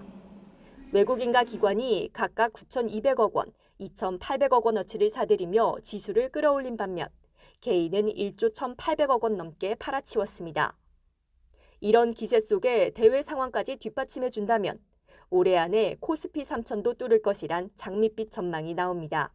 관세 정책의 어떤 불확실성 부분들은 점진적으로 이제 축소되는 과정이고 연준의 금리 인하 기조가 연말 정도로 재개될 수 있다라는 기대감이 유효하게 살아날 수 있다면 코스피 3,000포인트 도달 가능성은 충분히 기대해 볼 수 있다라고 볼 수 있습니다. 이와 함께 코스닥도 전 거래일보다 0.8% 오른 750선에 거래를 마쳤습니다. 서울 외환시장에서 미국 달러화 대비 원화 환율은 장중 1,350원대로 내려왔습니다. 이재명 정부가 약속한 코스피 5,000 시대에 대한 기대감 속에 국내 주식시장에는 모처럼 훈풍이 불고 있습니다. YTN 최하영입니다. 예산당국이 경기 회복을 위한 2차 추가 경정 예산 편성 논의에 본격 착수했습니다. 이재명 대통령이 취임과 동시에 추경 편성을 시급한 핵심 정책으로 지목한 데 따른 것입니다. 기획재정부는 오늘 오전 예산실장 주재로 각 부처 기획조정실장 회의를 개최했다고 밝혔습니다. 이 대통령은 어제 인선 발표 브리핑 뒤 기자들과 만난 자리에서도 당장 바로 시행할 수 있는 경제 회생 정책이 필요하고 그중 가장 핵심은 추경 편성이 될 가능성이 높다고 강조했습니다.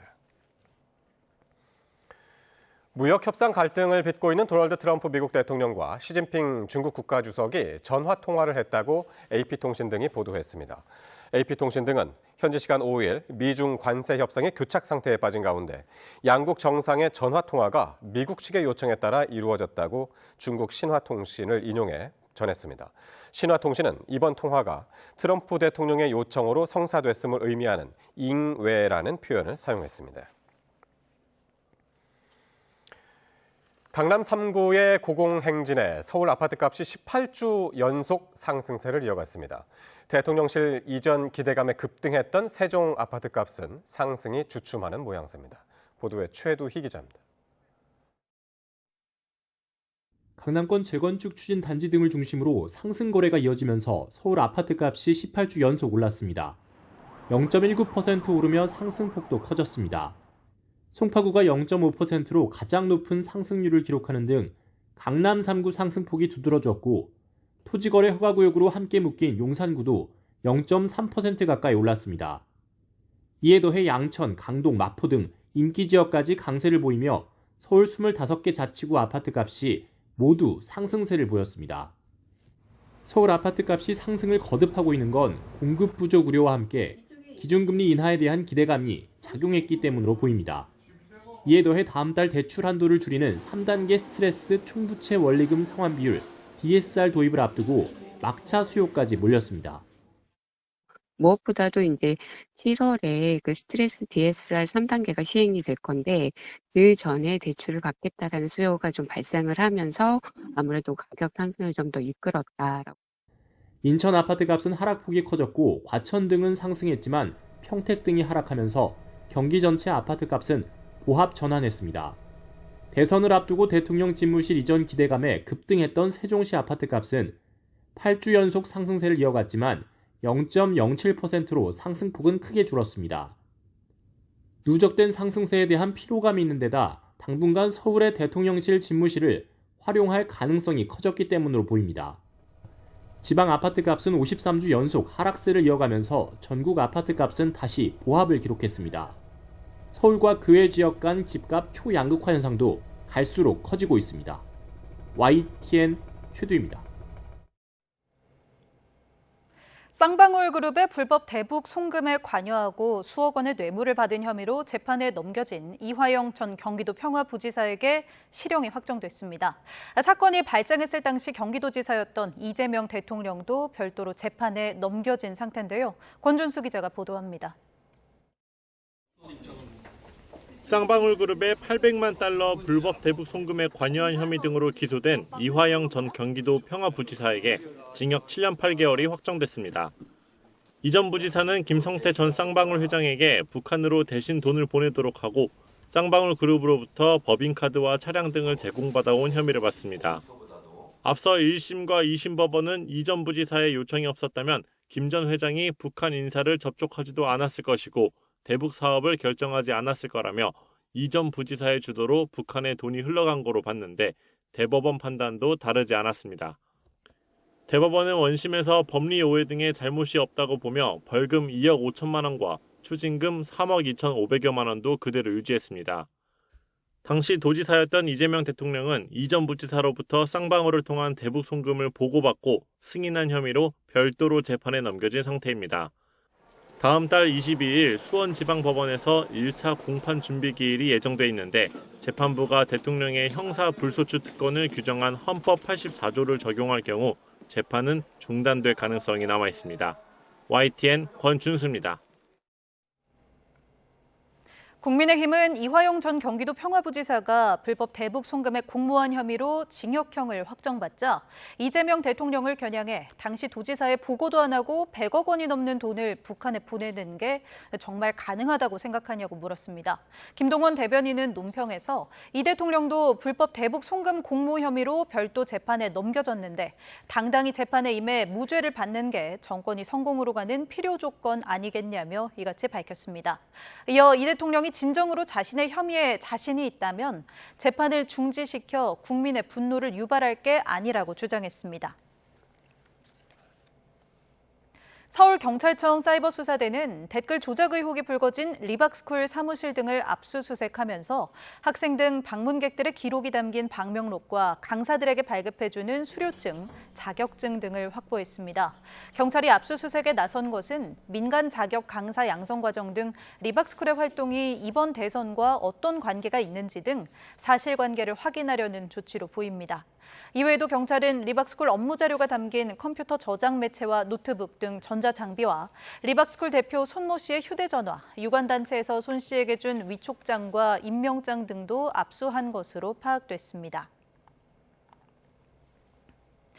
고등학교 1학년 6월 전국 연합학력평가 영어 영역 정답이 사전 유출됐다는 의혹과 관련해 전국 시도교육청이 서울경찰청에 정식 수사를 의뢰했습니다. 보안이 걸려있던 정답과 해설지가 어떻게 강사들이 모인 단체 대화방에 공유된 건지 엄정한 수사가 필요해 보입니다. 유서현 기자입니다. YTN 보도를 통해 알려진 고1 학력평가 영어 정답 사전 유출 사건과 관련해 교육청이 서울경찰청에 수사를 의뢰했습니다. 17개 시도교육청이 자체 진상조사를 벌였지만 유포자를 특정하지 못했고 모두 3,200여 명이 참여한 SNS 대화방에서 파일이 공유된 만큼 정식 수사가 필요하다고 판단한 겁니다. 앞서 어제 치러진 고1 6월 학력평가 영어 영역 정답과 해설이 시험 시작 전인 낮 12시 반쯤부터 강사들이 모여있는 SNS 정보 공유방과 오픈 채팅방 등에서 여러 차례 공유됐습니다. 또 원칙상 모든 정답과 해설은 전체 평가가 완전히 종료된 뒤에 공개할 수 있는데 수학 영역 문제와 해설이 해당 교시가 끝나고 20분 정도 만에 채팅방에 올라온 것도 확인됐습니다.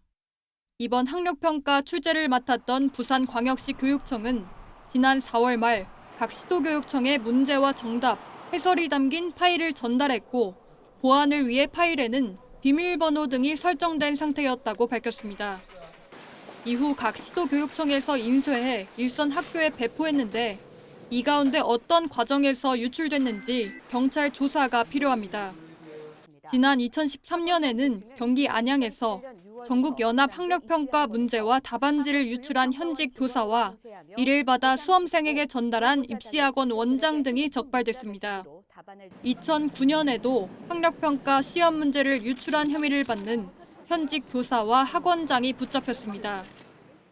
당시 담당 교육청은 해당 교사들에 대한 중징계와 함께 재발 방지책을 마련하겠다고 했지만 10여 년 만에 다시 문제 유출이 반복된 겁니다. 경찰 수사를 통해 이번 사건에서도 현직 교사와 강사 사이 연결고리가 드러날지 주목됩니다. YTN 유서연입니다. 네, 이렇게 고등학교 1학년 6월 전국 연합학력평가의 영어 영역 정답 사전 유출 의혹과 관련해 정답이 공유된 SNS 대화방에서 증거 인멸을 시도하는 정황이 포착됐습니다. YTN 보도 이후 파일 삭제를 권유하거나 대화방을 아예 없애기도 했는데 정확한 유출 경위를 조사하기 위해 철저한 수사가 필요해 보입니다. 이어서 이현정 기자입니다. 고등학교 1학년 6월 전국 연합학력평가 영어 영역 정답이 사전에 공유된 SNS 대화방입니다. 수학 강사로 추정되는 2,600여 명이 모여 있는데 영어 답안 유출 관련 YTN 보도를 공유하면서 자신들은 수학시험 해설지만 올렸으니 상관없다는 대화를 나눕니다. 그런데 한 참여자가 앞서 공유된 수학 해설지에 아직 시험 시작 전이었던 영어 영역의 답안지가 포함된 사실을 알아차리고 파일을 지워야 할 것 같다고 말합니다. 뒤이어 운영자는 대화방이 포화 상태라는 이유로 새로운 방을 개설해 이동하겠다고 공지합니다. 곧이어 앞선 대화 내용을 모두 가려버리더니 원래 있던 방을 폐쇄합니다. 단체 대화방을 이른바 폭파한 겁니다. 마찬가지로 600여 명이 모여 있는 다른 대화방에서도 YTN 기사를 언급하며 문제가 된 파일을 삭제를 권유하는 모습이 포착됐습니다. 그런데 이런 행동은 자칫 증거인멸이 될 수 있다는 지적이 나옵니다. 업무방해죄가 성립한 것을 알면서도 적극적으로 삭제해라라고 지시를 했다라고 한다면 증거인멸의 고의가 인정될 수 있습니다. 서울시교육청은 경찰에 수사를 의뢰하면서 YTN이 보도한 대화방의 존재를 확인했다고 밝혔습니다.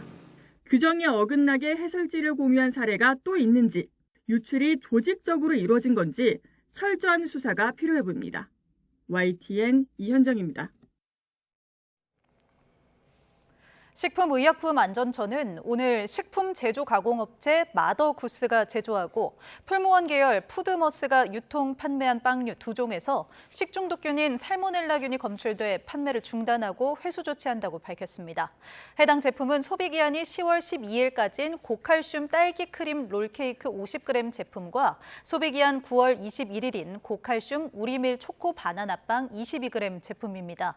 이번 회수는 최근 충북 지역 2개 집단 급식소에서 발생한 식중독 사태와 관련해 식약처와 질병관리청, 지자체가 원인 조사를 시행한 뒤 결정됐습니다. 식약처는 해당 제품을 구매한 소비자에게 섭취를 중단하고 구입처에 반품해달라고 당부했습니다. 서울경찰청은 내일 현충일을 앞뒤로 폭주, 난폭 운전을 집중 단속하겠다고 밝혔습니다. 경찰은 가용 단속 인원을 총동원해 폭주족이 나타날 걸로 보이는 지역의 순찰을 강화할 예정이라고 설명했습니다. 단속 대상은 2대 이상 차량이 줄지어가며 위험을 야기하거나 신호 위반, 중앙선 침범 등 난폭 운전을 하는 경우 등입니다. 경찰은 현장 검거가 어려운 경우에도 체증을 통해 끝까지 추적해 반드시 처벌하겠다고 강조했습니다. 사흘 동안 이어지는 현충일 연휴에 나들이 계획한 분들 많으실 텐데요. 전국에는 맑고 더운 초여름 날씨가 이어집니다. 다음 주에는 제주에 많은 비가 내릴 전망인데 1호 태풍이 생겨날 가능성도 있습니다. 김민경 기자의 보도입니다. 날씨가 롤러코스터를 타듯 변덕스러웠던 5월이 지나고 여름 문턱에 들어선 6월. 이번 주는 큰 출렁임 없는 초여름 날씨가 이어졌습니다. 현충일 연휴에도 맑고 더운 날씨가 예고됐습니다. 서울은 낮 기온이 28도까지 오르겠고 일부 지역은 30도를 웃도는 곳도 있겠습니다. 제주에는 연휴 한때 비가 오지만 강수량은 5mm 안팎에 그칠 걸로 보입니다. 다만 일부 지역에는 안개가 짙게 낄 걸로 보여 유의해야 합니다. 고기압 가장자리를 따라 불어드는 온난 다습한 남서풍의 영향으로 남해상과 서해상을 중심으로 짙은 안개가 끼는 곳이 있겠으니 해상 안전사고에 각별히 유의하기 바랍니다. 조용했던 하늘은 연휴가 끝나고 나면 다시 거칠어질 전망입니다. 필리핀 부근의 30도 이상 뜨거운 바다에서 비구름대가 모이며 태풍 발생 가능성이 커지고 있는데 태풍이 만들어지면 동아시아의 전체적인 기압계가 크게 요동칠 수 있기 때문입니다. 다음 주 화요일과 수요일쯤에는 제주도에 많은 비가 쏟아질 걸로 예상됩니다. 일부 모델에서는 10일에서 11일 날 북상하는 비구름대가 매우 강하게 발달할 것으로 예측을 하고 있습니다. 아직까지 예측 기간이 많이 남아있긴 한데요. 강수 구름의 형태라든지 주변의 기압계의 상황으로 봤을 때는 굉장히 비구름대가 강하게 발달할 가능성을 맑은 연휴 날씨는 반갑지만 짙어지는 여름 기온 속에 변화무쌍한 날씨가 언제 불쑥 찾아올지 모르는 만큼 대비가 필요합니다. YTN 김민경입니다.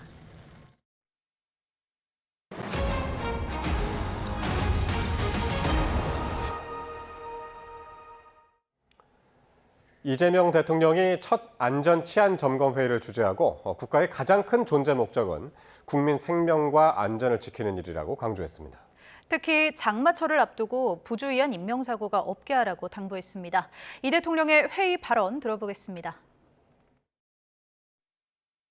장마철이 시작되는데 우리 한번 상황 점검을 좀 해보고 앞으로는 좀 어떤 특히 사람들이 사망하거나 이런 중대 사건이 발생한 경우에 부주의나 무관심 이런 걸로 사고가 발생한 경우에는 좀 엄정하게 책임을 묻자.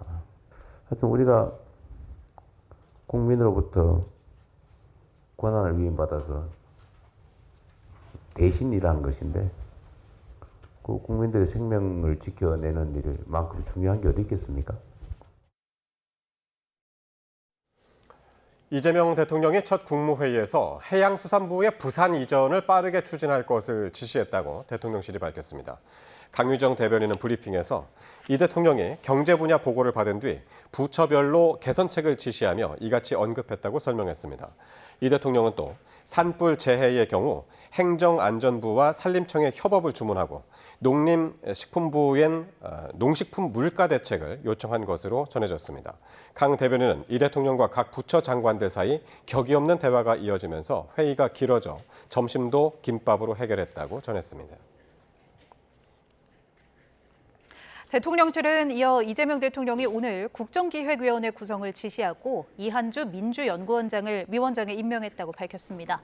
강유정 대변인은 브리핑에서 국정기획위원회는 인사검증을 제외한 정부조직 개편과 국정과제를 정리하는 인수위원회 개념의 조직이라며 이같이 말했습니다. 국정기획위원회의 활동기간 등은 아직 구체적으로 결정되지 않은 것으로 알려졌습니다. 이재명 대통령과 트럼프 미국 대통령의 첫 통화가 곧 이루어질 것으로 보입니다. 트럼프 대통령이 전 세계 미군 배치에 적극적으로 개입하고 있는 것으로 알려지면서 주한미군 조정 문제를 언급할지도 관심입니다. 워싱턴에서 홍상희 특파원입니다. 한미 정상의 첫 통화에서의 관심은 대화 내용입니다. 상견례 성격의 전화통화에선 동맹국가 취임 축하 인사를 나누는 게 관례지만 관세 유예 기한이 다음 달 8일로 다가오면서 협상에 대한 언급이 나올지 주목됩니다. 최근 불거진 주한미군 감축과 조정, 한국은 머니머신이라며 여러 차례 언급해온 방위비 분담금 증액 문제도 꺼낼 수 있습니다. 미 하원 군사위원회 청문회에선 트럼프 대통령이 세계 곳곳에 미군을 배치하는 결정에 적극적으로 개입하고 있다는 발언도 나왔습니다. Can you also clarify whether the Army is actively planning to any movements of personnel or units from South Korea to Guam? I can't provide any sort of confirmation on those specific movements, but I think the Secretary of Defense and President are very actively engaged in the posturing of our troops around the world. 한미 정상의 만남은 이달 성사될 가능성이 커지고 있습니다. 오는 24일부터 네덜란드 헤이그에서 열리는 북대서양 조약기구 나토 정상회의를 앞두고 마르크 리터 사무총장은 한국 초청 의사를 밝혔습니다. 오는 15일부터 캐나다에서 열리는 G7 정상회의에서도 우리나라를 초청할 가능성이 큽니다. 뉴욕타임스와 월스트리트저널은 이재명 대통령의 취임 소식을 일면에 싣고 트럼프 대통령의 관세, 안보 압박과 미중 관계 설정 등 당면 과제에 집중했습니다. 미 연방의회 지한파 모임인 코리아 코커스는 이재명 대통령의 취임을 축하하는 성명을 내고 한미동맹의 유지와 발전을 강조했습니다. 코리아 코커스 공동의장단은 한미동맹은 미국 외교정책의 핵심 축을 이루고 있다며 미국과 이재명 행정부의 협력을 촉구했습니다. 워싱턴에서 YTN 홍상입니다. 이재명 대통령은 오늘부터 점검이 끝난 서울 한남동 관저에 머물기로 결정했습니다. 대통령실 강유정 대변인은 서면 브리핑에서 한남동 관저를 청와대 보수가 신속히 마무리되고 대통령실을 이전할 때까지 사용한다며 이같이 밝혔습니다. 이어 한남동 관저가 아닌 제3의 공간을 사용하게 될 경우 해당 기관에 미치는 영향과 이사에 따른 세금 낭비를 감안한 결정이라고 설명했습니다. 이재명 대통령에 대한 최근접 경호 업무를 두고 대통령 경호처와 신경전을 벌였던 경찰 전담 경호대가 결국 철수했습니다. 경찰청은 오늘 대선 기간부터 운영됐던 대통령 경찰 전담 경호대가 어젯밤 철수했다고 밝혔습니다. 경찰이 현직 대통령에 대한 근접 경호에 나선 뒤 하루만으로 이로써 대통령 최근접 경호 업무는 다시 경호처가 전담하게 됐습니다. 경찰 경호대가 철수한 배경에는 양측의 신경전이 격화된 것은 물론 이 대통령이 경호처 수뇌부 인사를 단행한 것이 영향을 미쳤을 것으로 보입니다. 조희대 대법원장이 민주당 주도로 국회에서 추진 중인 대법관 증원법과 관련해 공론의 장이 마련되길 희망한다며 사실상 반대 의사를 밝혔습니다. 대법관 증원법은 국회 법사위 소위를 통과했는데 대법원장이 시간 조절을 필요하다는 입장을 밝힌 상황에서 국회 본회의 문턱까지 넘을 수 있을지 관심입니다. 황윤태 기자가 보도합니다.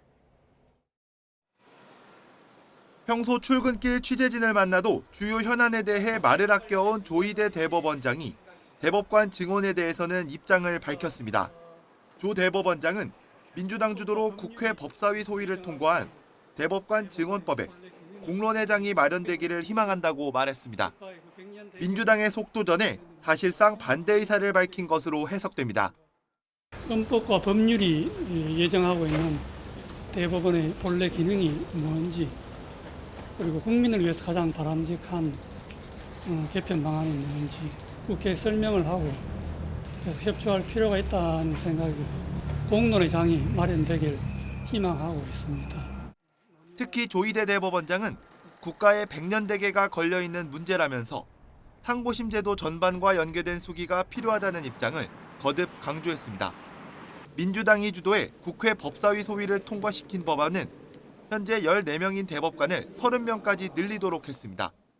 대법관 한 명당 처리해야 되는 사건이 3,000건이 넘는 것이 현실입니다. 대법관 수의 증원 문제는 늘 논의가 되어 왔습니다. 입법적 결단만이 없었을 따름입니다.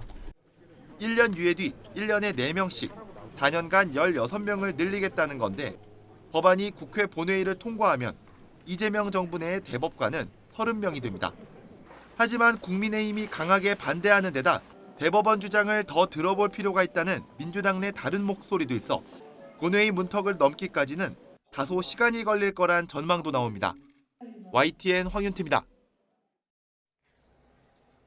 현재 검찰총장에게만 있는 검사 징계 청구권을 법무부 장관에게도 부여하는 검사징계법 개정안이 더불어민주당 주도로 국회 본회의를 통과했습니다.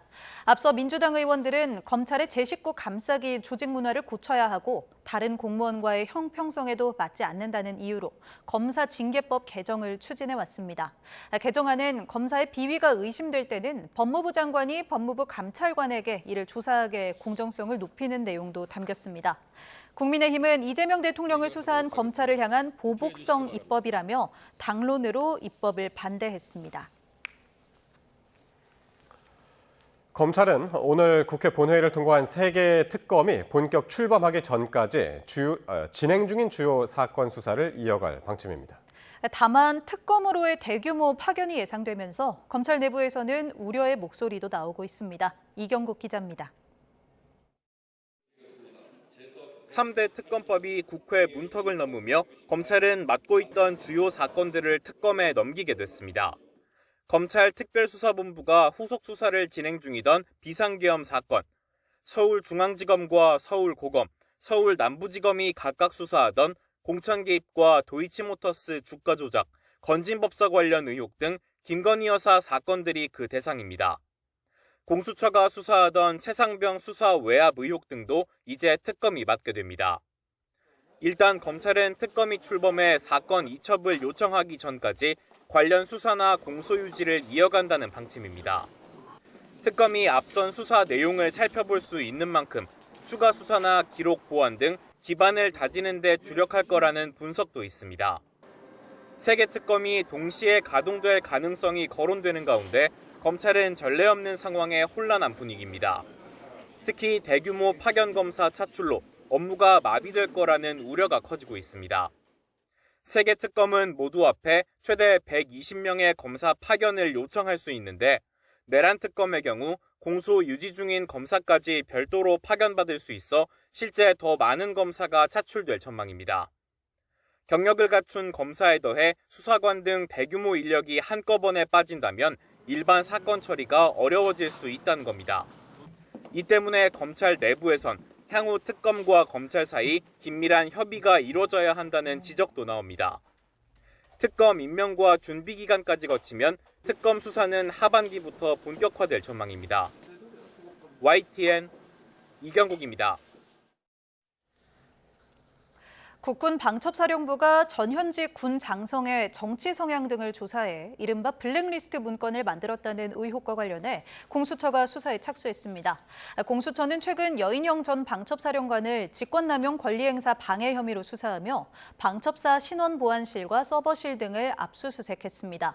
또 이 과정에서 군 인사에 영향을 줄 수 있는 여러 문건을 발견한 것으로 파악했습니다. 12.3 비상계엄 당시 주요 정치인 체포를 위해 출동한 국군 방첩사령부 간부가 정치인 신병 확보 때 포승줄과 수갑을 이용하라는 지시를 받았다고 법정에서 증언했습니다. 검거 대상으로는 더불어민주당 대표였던 이재명 대통령과 한동훈 전 국민의힘 대표, 또 우원식 국회의장을 특정하기도 했습니다. 백종규 기자의 보도입니다.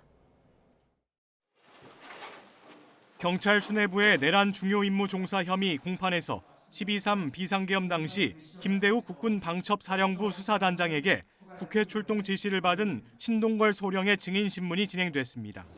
신 소령은 먼저 지난해 12월 3일 자정쯤 김 단장으로부터 정치인 체포 지시를 받았다고 증언했습니다.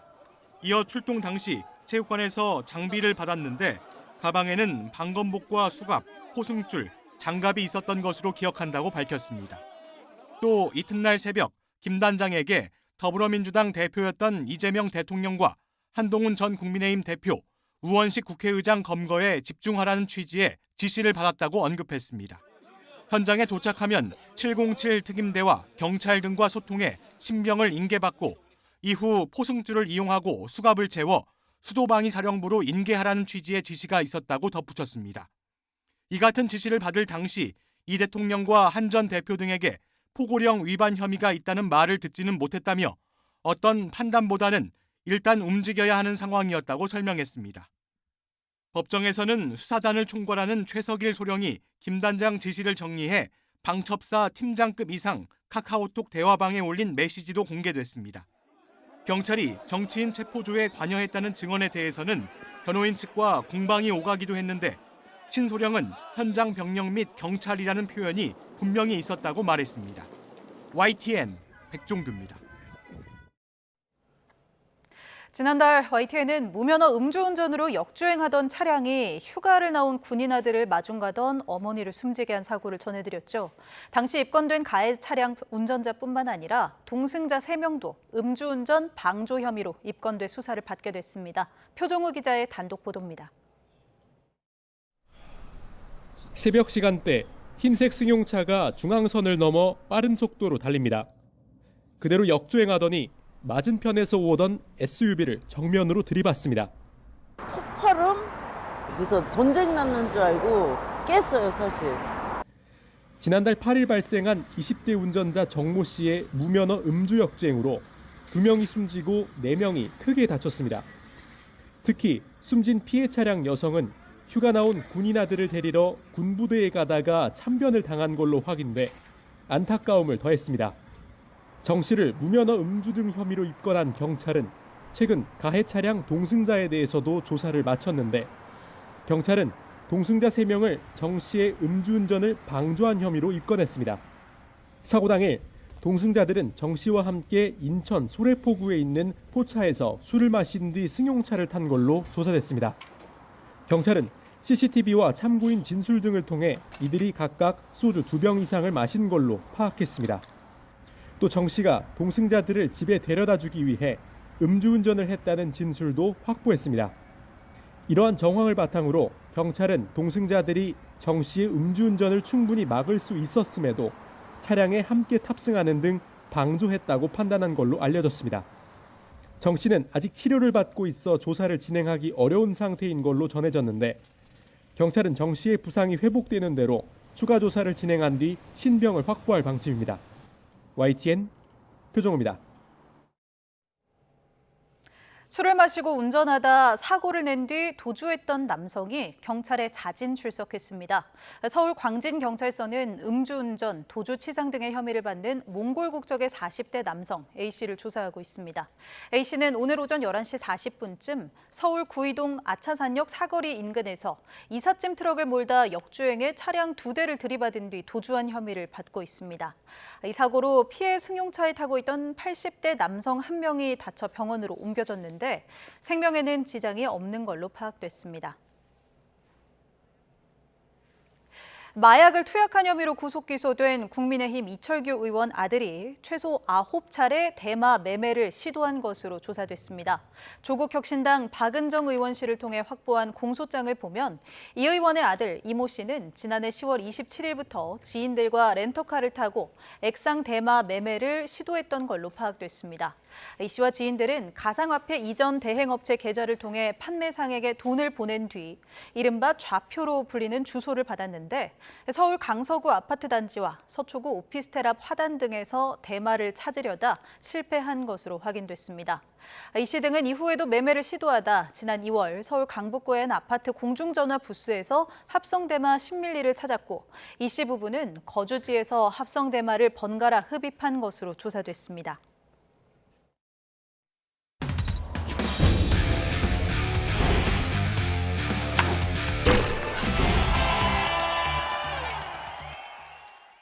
22세 이하 축구대표팀이 이민성 신임 감독의 데뷔전으로 열린 호주와의 평가전에서 득점 없이 비겼습니다.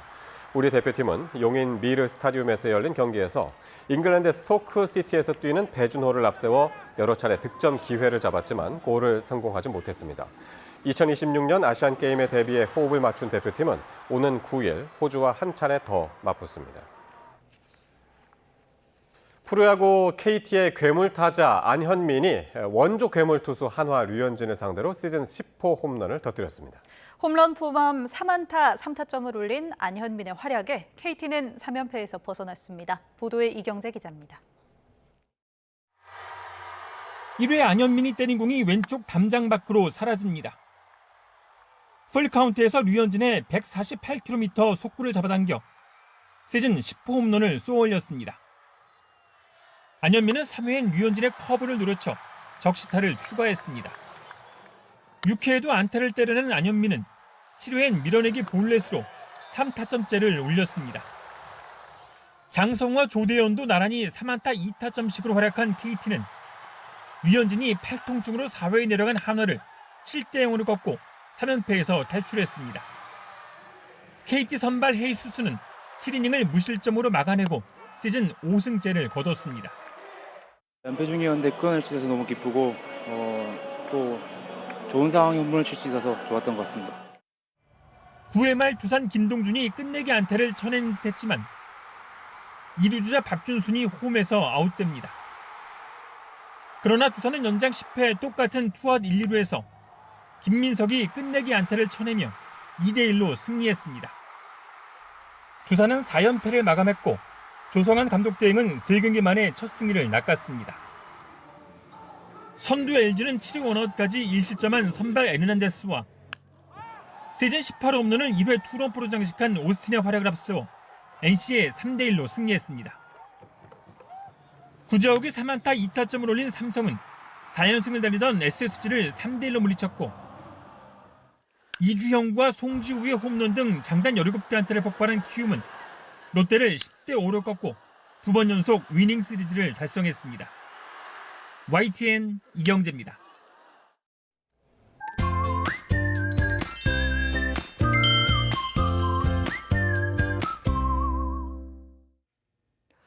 하루하루 여름 기운이 강해지고 있습니다. 현충일인 내일은 오늘보다도 날이 더 더워질 것으로 보이는데요. 우선 서울 아침 기온이 18도, 광주 17도, 부산 18도로 아침 공기가 조금 더 부드러워지겠고 한낮에는 서울 28도, 강릉 31도, 구미 31도까지 오르는 등 특히 동쪽 지역에서는 한여름처럼 더운 곳도 있겠습니다. 또 맑은 날씨 속에 햇볕이 강하게 내리쬐면서 자외선이 무척 강해지겠고 오존 농도가 대부분 짙게 나타나겠습니다. 낮 동안 장시간 바깥 활동을 자제하는 등 각별히 주의해 주시기 바랍니다. 중부 서해안과 동해안을 중심으로는 바람도 매우 강하게 불겠습니다. 주말과 휴일에도 대체로 구름 많은 가운데 낮더위가 기승을 부리겠고 제주도에는 주말 밤부터 비가 내리겠습니다. 또 주말에는 경기 북부와 강원 중북부의 빗방울이, 휴일에는 강원 곳곳에 소나기가 내릴 전망입니다. 날씨 정보였습니다. 이상으로 뉴스나이트 마칩니다. 시청해주신 여러분 고맙습니다.